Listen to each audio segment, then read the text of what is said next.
Hello everyone, and welcome to the first in a new series that I'm doing on Contention Tactics Guides.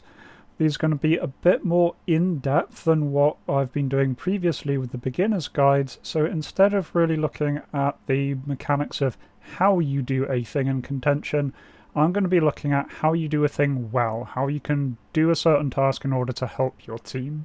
Now obviously, Contention being a dynamic server driven by players, I can't account for every single possibility here. What I'm going to give you is the basics that you need, the things you need to be thinking about, things you need to be considering, and some general tips along the way.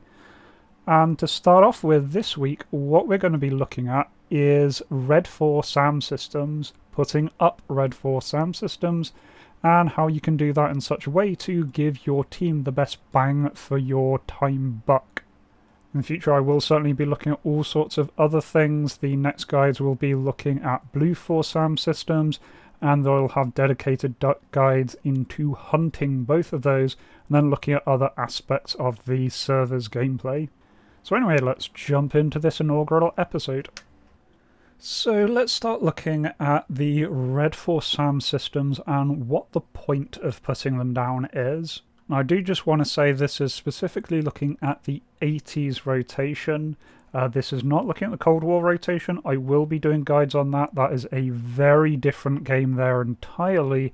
So very different tactics, very different units you have available to you.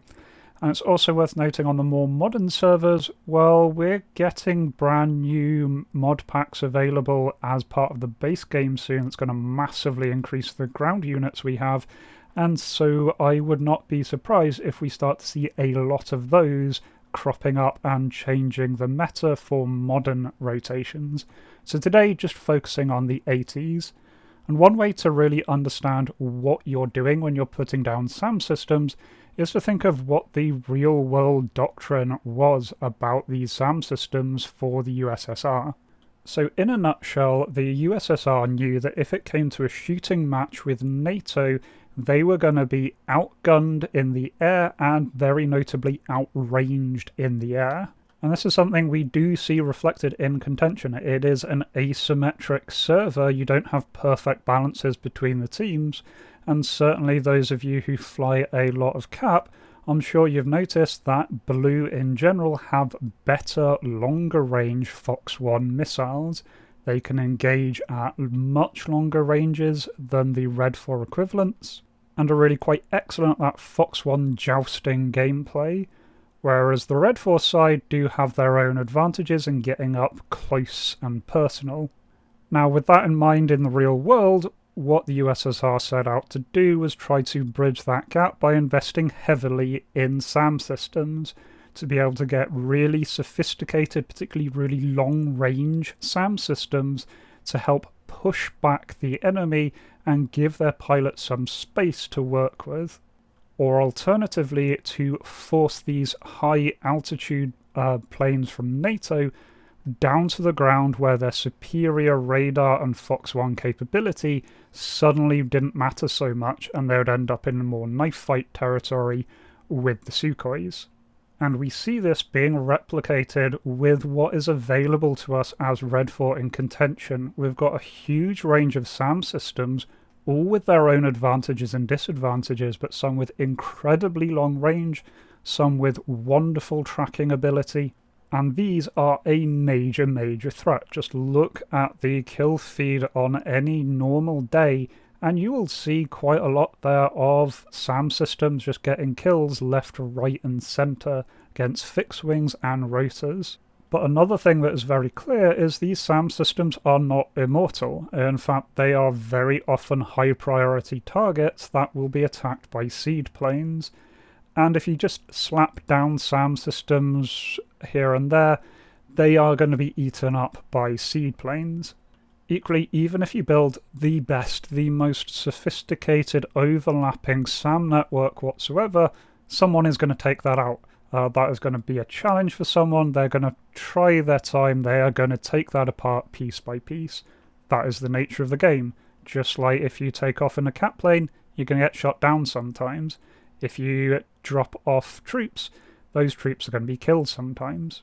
The point of SAM systems isn't to put out an impenetrable barrier, it's there to give your side an advantage in an area, allow your planes to get a lot smoother action, allow them to be a lot calmer, while putting the pressure on the enemy, and very much forcing the enemy to do other tasks other than pushing the front, whether that's getting right down on the ground to get close enough to the SAMs to take them out, or whether it's avoiding that area and focusing on other targets.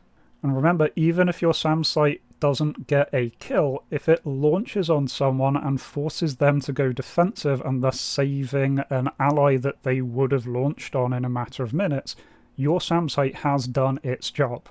Equally, especially as a RedFor side, having good SAM coverage over flat areas does a really good job at bringing the fight down low. And as a player who really enjoys flying the flankers around, I know I much prefer to fight the F-18s and the F-15s when things are down low in valleys. So by focusing the enemy into those areas, you're giving your side a little bit of an advantage there. And then finally, bear in mind, SAMs being such big high-value targets is a big distraction for the enemy. Every single flight that is going up to take on a SAM system is a flight that's not going up to bomb one of your bases. It's not going up to strike your factory complexes. It's not going up purely for cap to take on your ground attack troops. So to help with the discussion, I'm just going to briefly go over what the options are for the deployable SAM sites for RedFor in Contention 80s. So what we have is the SA2, the SA3, the SA6, the SA8, the SA15. Those are our radar SAM systems, the big hitting boys. Then you've got your IR systems. These are the Strela 9P, Strela 10M, the SA19 Tunguska, and the HK7EO variant. Then we've got a series of guns that are both radar-guided and non-radar guided. The ZSU-23 Shilka, ZSU-57, various ZU-23s that are stuck on the back of various vehicles, and then the KS-19. For more detail in these, I would very much recommend checking out Chopstick's videos. DCS Chopstick does some amazing guides to various ground units. I will do my best to link him both in the description and up here in a time card. But for now I'm just going to cover the basics of what you need to know about each of these in order for them to be used to their best ability.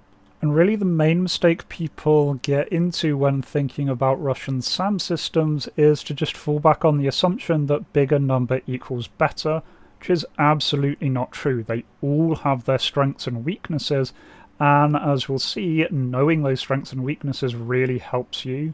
So let's start off with the lowest number one, SA2 then, written off by a lot of people, but it is actually really quite a fantastic SAM system.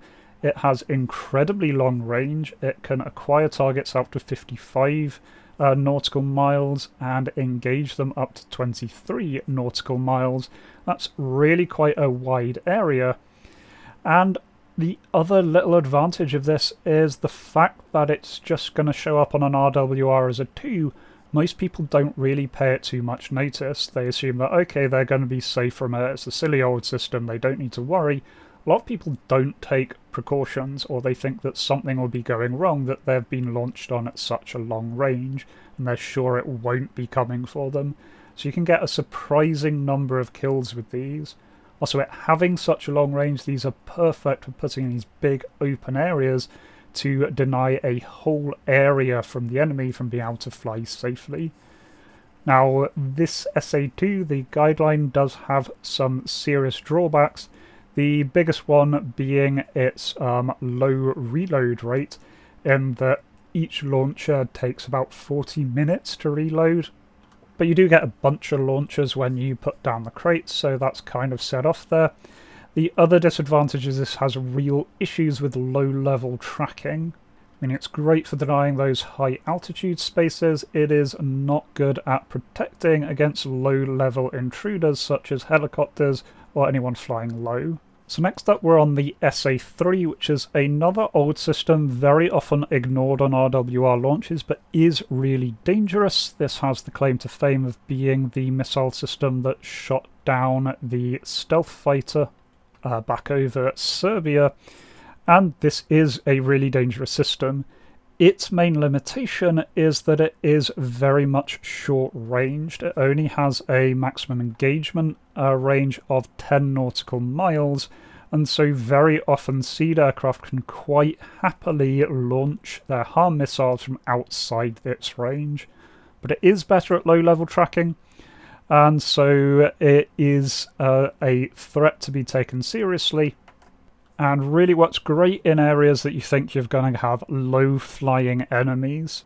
Next up we have the SA6, or the Cub as it is listed in the menu, and this one again is a dedicated SAM site with radar and ground launchers.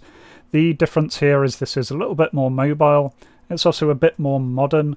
Now the TELs can, in theory, fire on their own. The missile launchers can fire on their own at very short range, but they are much better when saddled with their radar, where they've got an engagement range up to 15 nautical miles.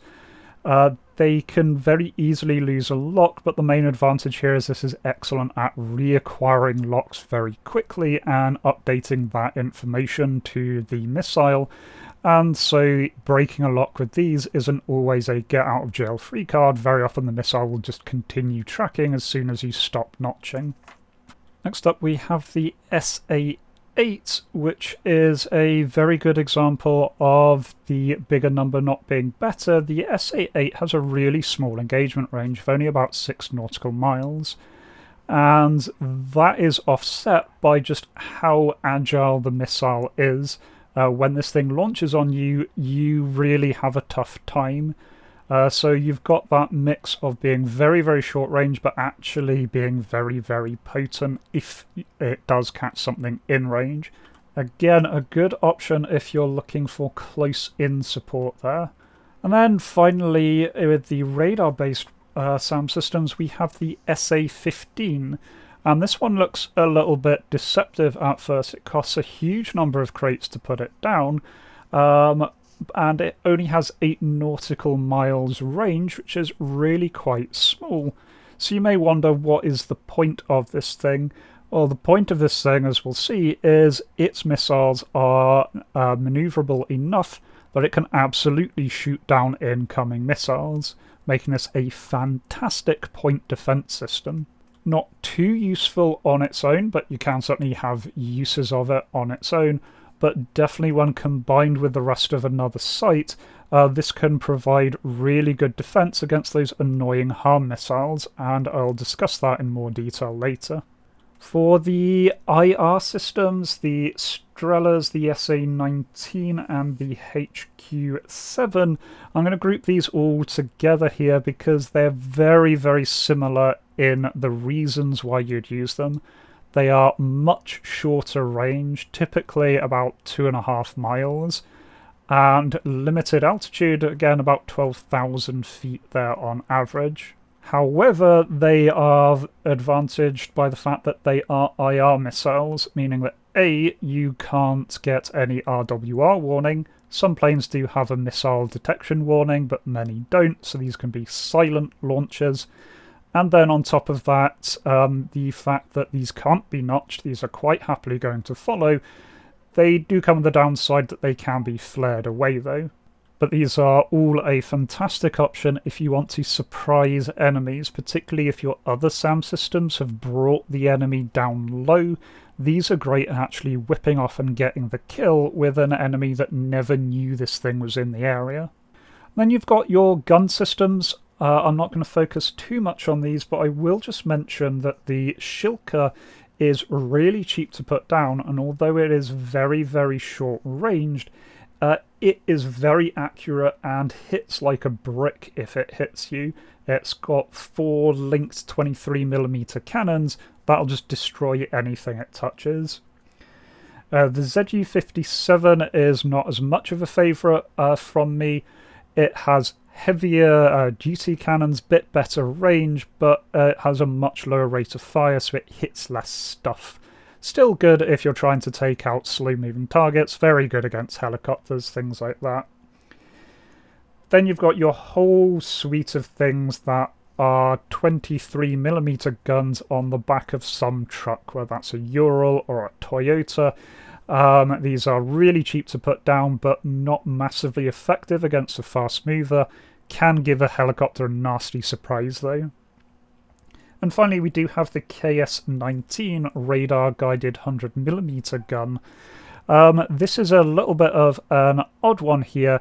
This will do a huge amount of damage to anything. It's pretty much one-shot kill against anything that it gets. It is radar-guided, but the problem with it being a shell is it is unable to maneuver. So these are basically an upgrade of World War II flak systems. They will catch opponents occasionally when they are just flying nicely in a straight line. They're also good at hitting helicopters, and equally they're going to give you some defences against enemy vehicles rocking up around your site. They'll quite happily fire a 100mm round at a tank without worries. Now, one really important thing to bear in mind about the KS-19 system is it has a ludicrous max ceiling of 49,000 feet. And so this thing can and will shoot at those high-level bombers that are coming in. Very, very often people will ignore getting locked by the linked fire can radar system because they think they are above altitude of any kind of ground cannon, and then they take a 100mm round to the face. So now that we've met what systems we can put down, next we're going to think about planning how and where you're going to build your SAM system. Now the key part here is you don't just want a repeat of what someone else has done, you don't want to be repeating work that someone else is doing. There are two ways of addressing this. The first way is if you have combined arms, before doing anything with your helicopter, just pop into your JTAC slot and have a look at what the air defense system that your team currently has looks like. See if there are any obvious gaps, see if there are anything that the enemy is clearly focusing on, and plan accordingly. Equally, communicate. SRS is really, really vital for helicopter pilots. Just like it's a very useful tool for cat pilots, helicopter pilots need to be talking to each other. So when you're going to build a base, let everyone know that you're going to build a base. Put down a marker on the F10 map so other people know it's there, and you may very well find that you've got people joining in to help you out, making dropping off those crates a lot easier. And if nothing else, you'll be told very quickly if someone else is putting in a similar system a short distance away. It also lets your cap know that you're going to be operating in an area so they can drift towards you and try and keep the area safe while you're getting stuff set up. Equally, you can just ask people, even if you don't have JTAC access, popping on saying, where are the enemy most active right now, where do we need more SAM systems, and likely you'll get some decent responses. Now, once you've identified the vague area that you're wanting to beef up your defences of, you have to think about exactly where this SAM site should go, and there are lots of different things to take into account. Biggest one is the view that your SAM site is going to have, particularly what view its radar is going to have. And this is a bit of a double-edged sword. On one hand, it is incredibly nice to have your radar out in the middle of the open, ideally up on a hill, where it has 360-degree view, unobstructed, right out to the horizon. That's going to give your system the best range, allow your system to engage the most targets. Equally, by putting it on the peak of a hill, your system will be able to look down, and that will help it engage low-altitude targets that are trying to sneak up on it. This comes with the major downside, though, of that radar system is going to be seen by everyone's RWR within the vague area, and it is going to attract a lot of seed aircraft coming in. It's not to say this is a bad tactic, this is an absolutely sound tactic What you're doing when you're building a radar system out in the open with large fields of view is you're making a statement. You're saying this area is denied to the enemy. They have to attack this SAM system if they want to get through. That is actively going to change the way they play, as we've already discussed. What it's not going to do is catch anyone unawares, so it's probably not going to get that many kills, but it is going to make a big strategic difference right off the bat. The exact opposite tactic is also useful. Instead of thinking about where can my SAM system see the best, think about where can I hide it? Especially when you've got things like ridges and valleys, you can strategically place your SAM's radar in such a way that it won't be able to see over one side of a mountain. That may seem like a bad idea, particularly if it can only see towards your friendly base, but that has its own advantage. What that means is as the enemy fly overhead, they've got no idea there's a SAM system there en route because they're not getting any RWR pings because the radar can't see them. However, when they crest that ridge or whatever object is obscuring the SAM signal, all of a sudden they are directly in range of a SAM system flying directly overhead of it, and all of a sudden that SAM system can just let rip. So very often by placing SAM system on steep ridge lines on your side's end of it, then what you will do is catch players unaware, and so even with radar SAM systems, you can get some nice little sneaky kills there. Syria is an excellent example of this. We've got that whole Ryak Valley with these steep sides. Very easy to place SAM systems there in order to ambush enemies as they fly into the valley off of either ridge. And then the final thing to note when picking where to build your SAM system is to consider what other SAM systems are currently around.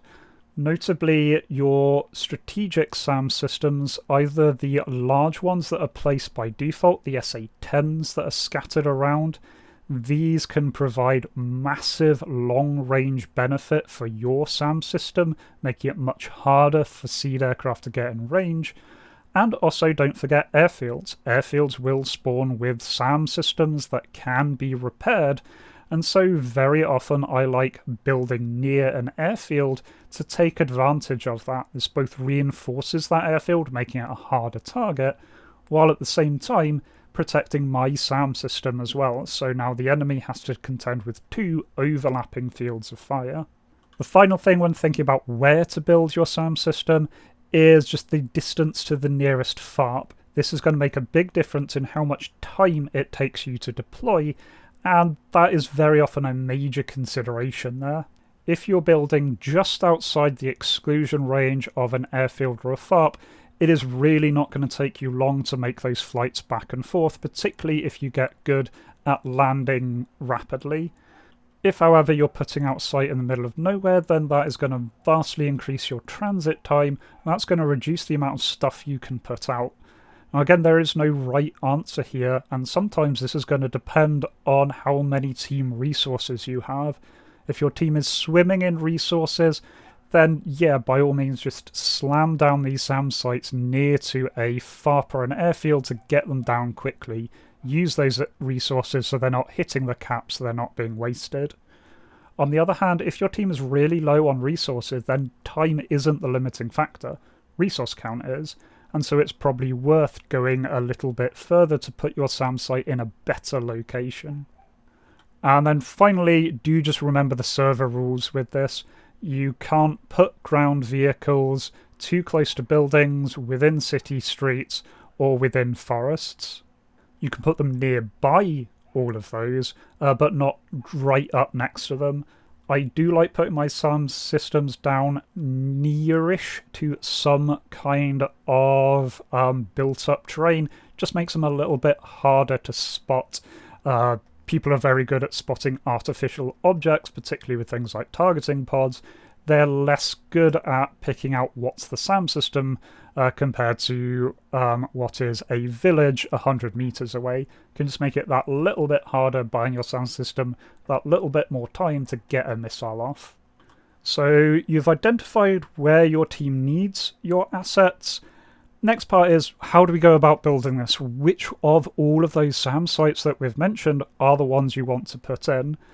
And as you probably noticed when I was going through those, there is no one best SAM system. In fact, they all have advantages and disadvantages, and very often they will cover each other's weaknesses. And so it's always best, where possible, not to put in just one SAM position, but put in an overlapping field of multiple different SAM positions. And by far the best advantage RedFor has here, so one thing I want to say right away, is the SA-15 is fantastic. The Tor site is not great at shooting down aircraft. Normally they're going to know about it well in advance. They're not going to get close enough to it unless they are directly attacking it. That's not the point of putting down an SA-15. Instead, the point of putting down an SA-15 is to defend other anti-air assets. Its ability to shoot down harm missiles is fantastic. It will quite happily lock on an individual harm that is flying in and quite happily shoot it down. Now, it is not perfect at doing this, and a lone SA-15 will not be able to cope with a large salvo of harm missiles. Certainly if you're up against someone who's firing away 4 harms, one of those is going to get through. But the advantage of just having it there means that A, if the enemy just fire 1 harm, it is going to get taken down. And B, if you do force them to fire off all of their missiles, that is using up their entire sortie. So there is the advantage in that. And very often they will still be targeting your longer range SAM system, so the SA-15 will stay alive. You can certainly use multiple SA-15s in an area. The problem is at 4 crates each, they are quite an investment to put in, but still worth it. Definitely if I'm putting down any SAM site, I always want to make sure there's an SA-15 there. However, that's not to say that the SA-15 is the first thing that I like to put down. The problem is, on its own, an SA-15 is massively vulnerable. Because it has this really short range, you can take it out with Mavericks, and so you can just rifle off a couple of Mavericks at it. It'll have a go at taking them out, it'll probably take out one of them, but your opponents have more than one Maverick. So I like to get something else down initially. One thing I particularly like doing is the cub sites. The cub sites are nice and quick to put down. You slap down a couple of crates and boom, the cub site is done. It is ready to roll. It gives you a bit of all-over coverage. It's not great at any one thing. It's not too long range, but it can lock quite quickly, so it's reasonable at getting those close-range aircraft. I like it as a way to get a site down nice and fast. And then after that, once that is in position, then I like putting in the SA-15, which is then capable of defending the cub site. The cub site, meanwhile, can defend the SA-15 against Maverick launchers. After that, you've got to think of what is the point of this SAM site. If you just want something nice and short range, then you're pretty much done at that point. If you've placed this in an ambushing position, you have an excellent ambush. Your cub site is absolutely going to smack anything out that flies overhead, and anyone who tries to get off a self-protection harm missile, that's going to be slapped out the sky by the SA-15. If you want something longer range, that's where I'd look for the SA-3 and the SA-2, and in particular I love the SA-2 if you're putting down a long range thing. Because it's got this massive engagement envelope, you really deny a huge area to the enemy. Equally, as I said, people underestimate the SA-2, and so they don't take proper precautions when they get launched on. They either think, oh, that must be out of range, or think, oh, it's an old radar system, I can just do a little bit of maneuvers and I'll be fine. And then all of a sudden they get hit with something the size of a telegraph pole. The SA-3 equally is an absolutely valid option here of kind of cutting the difference, has better short range, low level capability, but doesn't have quite the reach of the SA-2. The SA-8 is another good choice here to be that kind of core. The issue I have with the SA-8 is it is a single vehicle, making it very vulnerable. The really nice thing about the SA2 and the SA3 being these large groupings is that when the enemy fire off their HARM missiles, they will just be taking out the search radars or the track radars, not the launchers, so the site remains. And one thing to be really mindful of is that it is actually really cheap and time efficient to repair a damaged SAM site. You really should be babying your SAM sites after you've deployed them. Yes, the enemy can do a single spawn, fly in, fire off 4 harms and take down your SA3 site, but then you can just pick up in a helicopter, put a single repair box down, and get it back online. So in terms of attrition, you can absolutely keep up with them. This is another thing that you can keep an eye out for before even trying to put down a SAM system. When I said check on that JTAC page, while you're there, check for any damaged SAM systems and prioritize those. Bringing someone else's SAM system back to life is incredibly quick, cheap, and resource effective, and all of a sudden you're doing a huge amount of damage to the enemy in no time at all. Other nice little things to add to a SAM site once you've got the bulk of it down are actually some non-SAM units there. I really like slapping down an extra shilker. The shilkers don't do much on their own. They're not going to take out a plane unless the plane is doing something really stupid near your SAM site. What they will do is get rid of any helicopters that try and sneak near. Shilkers are scarily good at shooting down helicopters. And they provide just an additional layer of that defense. At the same time, a nice little sneaky thing that I like doing is the mechanized infantry troops. You can pick these up at the same time as a regular crate. They cost you credits, but you are going to be making credits by putting down these SAM systems. And so they're a nice thing just to throw down.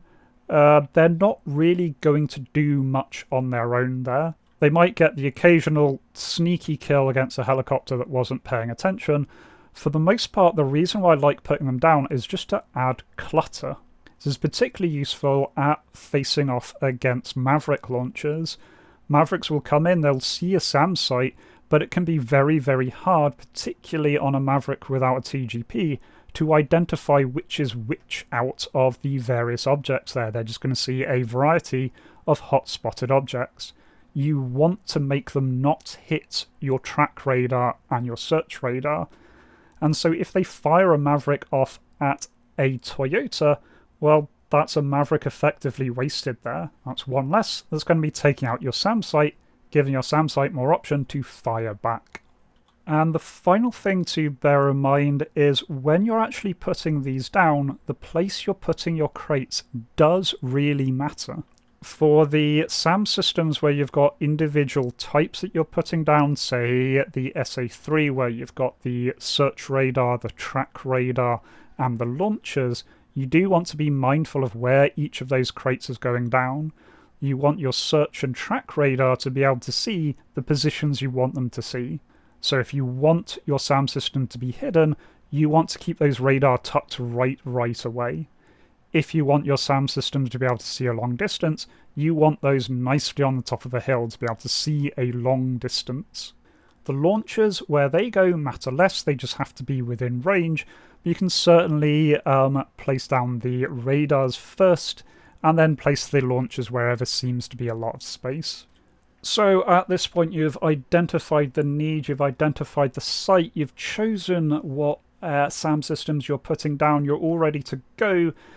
And I've already got a guide on the mechanics of how to do that, but just to talk through a few general tips here to make this as painless as possible. I've already discussed distancing. Distancing is something you're going to need to bear in mind where you're picking these crates up from.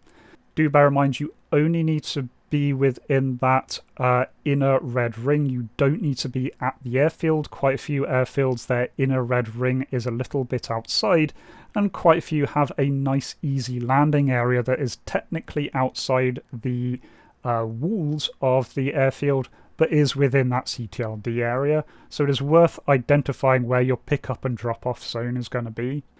Equally, as I've said before, communicate is key. Ideally, do this with a friend. It's amazing how much quicker it goes with just one other helicopter there. Even if you don't know anyone who's into helicopters, just talk on SRS, and I'll be amazed at the amount of times that someone will quite happily jump in and say, yeah, I'll give you a hand with that, just tell me which ones to put down.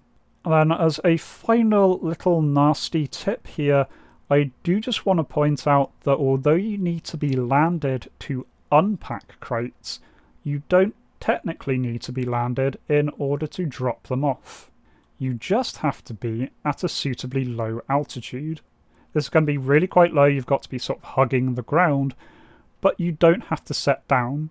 Now you can combine this with things like voice attack, which lets you set up macros to go through the menu, and yes, it is quite an involved menu to go through, but what I've done is set up a macro so that when I say drop crate while pushing down my voice attack button, it will go through the various voice command or various menu commands needed to drop the crate. If you don't want to use voice attacks, absolutely fine. You can just have this pre-prepared, so just while you're en route, get your menu open, go to the various menus you need, get ready to drop crate, and then just hover over that while flying in. Then when you're ready, you push the button.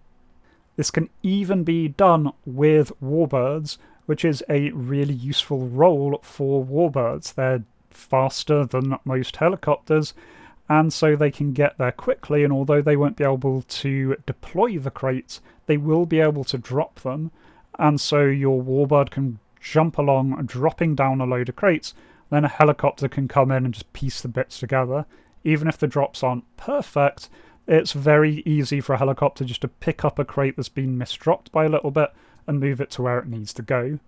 One big caveat here is do just be careful. When you drop the crate is not dropped directly below you, because that would cause issues if you were landed. Instead, it's dropped a few meters in front of you.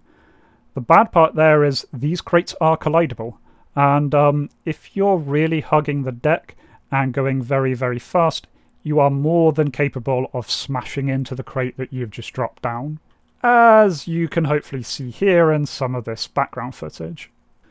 But there we have it. That is my guide as to how you can go about taking this system of putting down your own SAM network to really make a difference for your team.